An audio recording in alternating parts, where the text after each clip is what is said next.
The crystal chandeliers of the Riverview Grand Hotel's main dining room sparkled overhead as my mother-in-law, Eleanor Barrett, dropped her bombshell announcement. The weekly family dinner, usually a tense affair, had just become a declaration of war. The board voted this morning, Eleanor continued, dabbing her lips with a monogrammed napkin. As majority shareholder, I'm taking direct control of hotel operations. Sarah, dear, you'll need to clear out your office by tomorrow. My husband Thomas shifted uncomfortably beside me but remained silent. Typical. He'd probably known about this coup for weeks. I'm Sarah Barrett, and until approximately 2 minutes ago, I was the general manager of the Riverview Grand, Miami's most prestigious boutique hotel. 6 years ago, I transformed it from a struggling family business into a 5-star destination. But according to my mother-in-law, none of that mattered because I would always be the girl from the housekeeping staff who got lucky. The paperwork has already been filed, Eleanor added, clearly enjoying herself.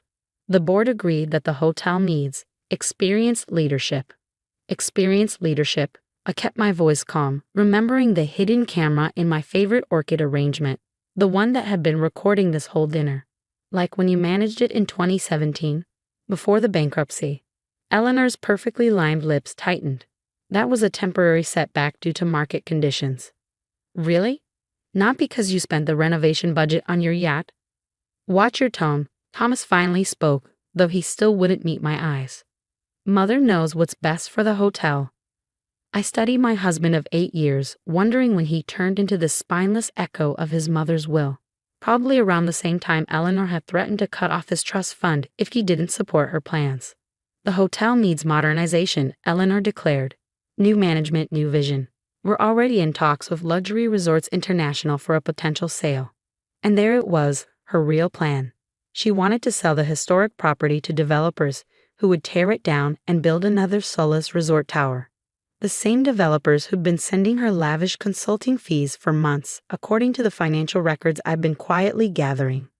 Sarah, Eleanor's voice dripped with false sympathy. I know this must be difficult. But really, did you think a former housekeeper could run a property of this caliber forever? The board needs someone with proper breeding. I thought about the real board meeting that had occurred this morning. The one Eleanor didn't know about, held via secure video conference with the majority of shareholders she didn't realize existed. It's interesting you mentioned the board, I said, taking a sip of water. Tell me, which board members voted for this change? All of them, of course. It was unanimous. Really? Because I spoke to Harrison Pierce this morning, and Maria Chen, and Judge Roberts. They all send their regards. Eleanor's hand trembled slightly as she reached for her wine glass. Those 3 names, her most reliable board allies, were supposed to have attended a private meeting with her today. A meeting that never happened because they were all at their real board meeting with me. You're bluffing, she said, but uncertainty had crept into her voice. They signed the documents. Did they? Or did someone else sign for them? I pulled out my phone, showing her a text from Harrison Pierce. Documents forged. Proceeding as planned. The color drained from Eleanor's expertly made-up face. What have you done? Thomas demanded, finally looking at me directly. Me? I've just been doing my job. Running the hotel, maintaining security, keeping records. I smiled. Very detailed records. Security? Eleanor's voice had risen an octave. What security? The new system we installed last year, remember? You approved the budget for it personally. High-definition cameras, state-of-the-art microphones, all feeding into a secure cloud server. They cover every inch of the hotel, including your private office, Eleanor. Now Thomas looked worried too. He should be. Those cameras had captured plenty of interesting conversations between mother and son over the past year. You can't? That's illegal. Eleanor sputtered. Actually, it's not.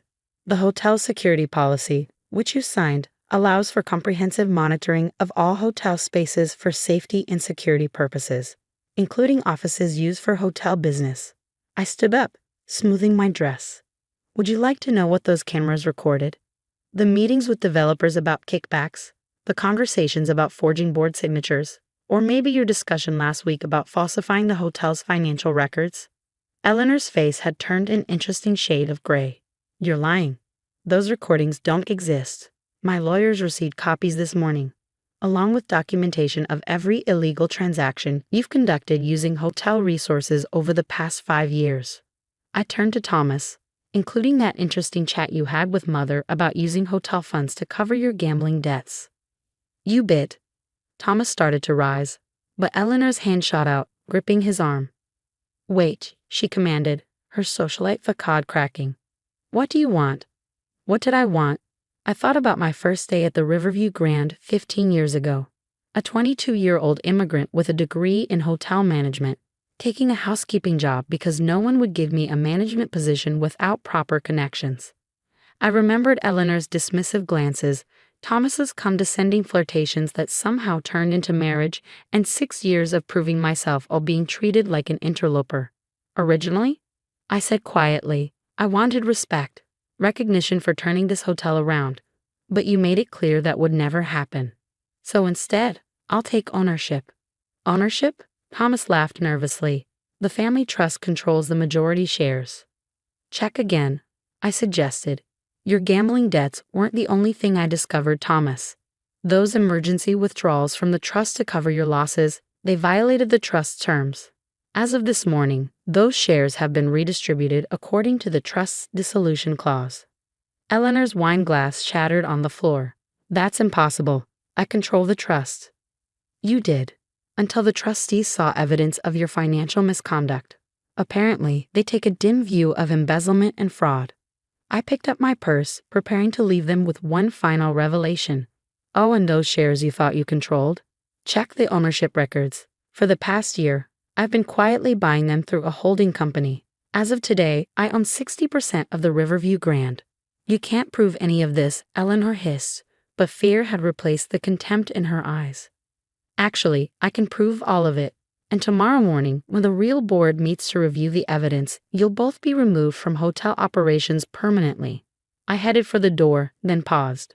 I suggest you use tonight to pack up your offices. Security will arrive at 9 a.m. sharp. As I walked through the hotel's elegant lobby, my heels clicking on the marble floors that I'd once polished as a housekeeper, I pulled out my phone and sent a pre-prepared message. Proceed with phase 2. Tomorrow would be interesting, but tonight I had preparations to make. After all, taking control was just the first step. Keeping it would require everything I'd learned in 15 years of watching, waiting, and building my case piece by piece. At exactly 8:59 a.m. the next morning, I stood in the Riverview Grand's executive suite, watching the security feeds on my laptop. Right on schedule, Eleanor and Thomas arrived in the lobby, heads held high, probably expecting this to be a minor inconvenience before their lawyers sorted everything out.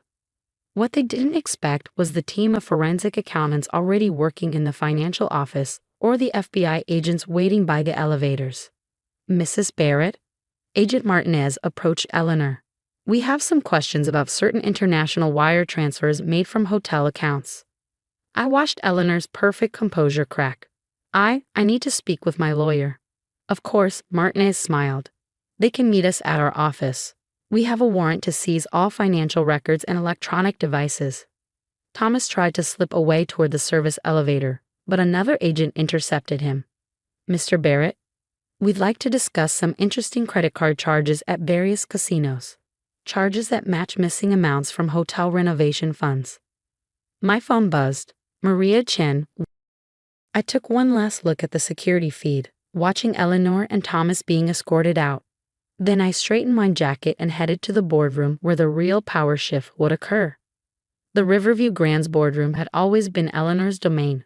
Her carefully chosen artwork, her preferred leather chairs, her family photos arranged to remind everyone of the Barrett legacy. But today, new faces filled those chairs, shareholders who'd been silently supporting me for months. Good morning, I began, taking my place at the head of the table. I believe we all know why we're here. Harrison Pierce, our longest-serving board member, spoke first. The evidence you've provided is disturbing. Forged signatures, embezzled funds, kickbacks from developers.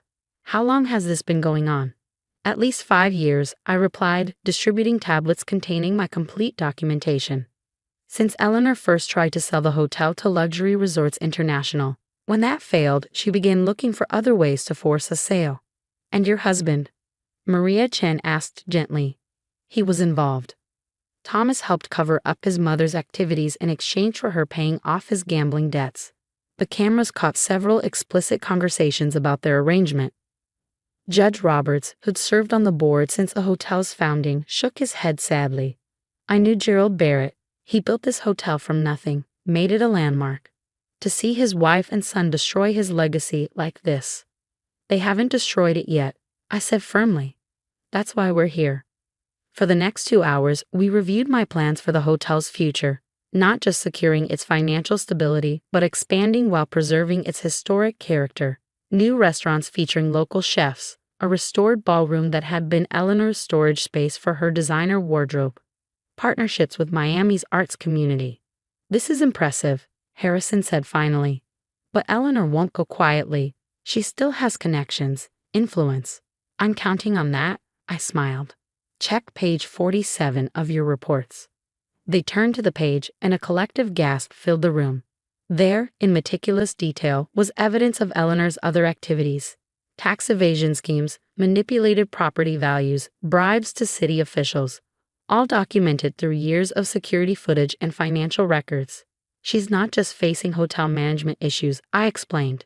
The FBI's Financial Crimes Unit has been building a case for months. They just needed probable cause for a warrant, which her attempt to forge board signatures provided.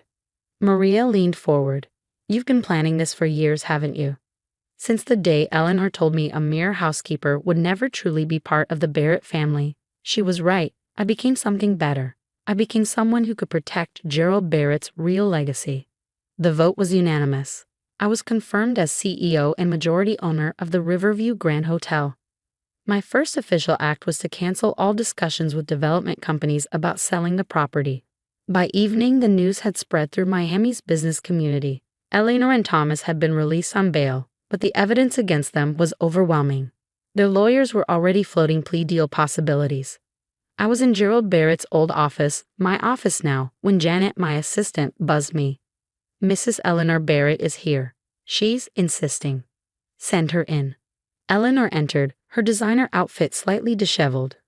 Her usual confident stride reduced to a nervous shuffle. Sarah, we need to talk. About what? The forged documents, the embezzled funds, or the fact that you and Thomas were planning to blame it all on me if anyone started asking questions. She flinched. Another revelation caught on camera. I can help you, she said quickly. I have connections, influence. We can work something out. Like you worked something out with the developers or the city officials you bribed? You don't understand, her voice cracked. This hotel, it's all I have. No, Eleanor. The hotel was something you had, but you saw it as nothing more than a property to exploit. I see it as Gerald Barrett saw it, as a legacy worth protecting. Gerald? She sank into a chair. What do you know about Gerald? I opened my desk drawer and pulled out an old photograph. It showed a young Gerald Barrett standing in front of the newly opened hotel, pride shining in his eyes. Beside him was a woman in a housekeeping uniform, his mother. Did you know Gerald's mother was a housekeeper? I asked quietly. That he worked as a bellhop to put himself through school. He never forgot where he came from. That's why he always treated every employee with respect. Eleanor stared at the photo, her carefully maintained facade crumbling. He never told me. Because you never asked. You were too busy trying to turn his dream into a commodity to be sold. Security appeared at my door. I texted Janet when Eleanor entered. Mrs. Barrett needs to leave, I told them. Please ensure she doesn't remove anything from the property. As they let her out, she turned back. What will you do with the hotel? I'll run it, like Gerald would have wanted, with respect for its history and the people who make it work. After she was gone, I walked through the hotel's elegant halls, greeting staff members by name, people who'd worked alongside me when I was just another housekeeper with dreams. They smiled back, pride and hope replacing the fear that had dominated during Eleanor's reign. In the grand lobby, I paused by the massive portrait of Gerald Barrett that dominated one wall. Someone, Eleanor probably, had added a plaque beneath it reading, "The Barrett Family Legacy." Janet, I called to my assistant. Have a new plaque made. This one should read, "Every dream starts somewhere." Over the next year, the Riverview Grand flourished. The restored ballroom became Miami's most sought-after event venue. Our new farm-to-table restaurant earned 2 Michelin stars. Most importantly, we established a scholarship program for hotel employees pursuing degrees in hospitality management. Hans eventually took a plea deal, agreeing to testify against his mother in exchange for a lighter sentence. Eleanor faced substantial prison time for financial fraud and tax evasion. The society pages buzzed about the scandal for months. But I was too busy running a successful hotel to care. Every morning, I still walk through the hotel's service areas first, greeting the housekeeping staff as they prepare for another day. Some of them are students working their way through school like I did. They all know my story now. It's become part of the hotel's lore. Remember, I tell each new employee during orientation, Gerald Barrett believed everyone deserves a chance to rise. All you need is determination, integrity, and patience. And maybe, I add with a smile, a really good security system.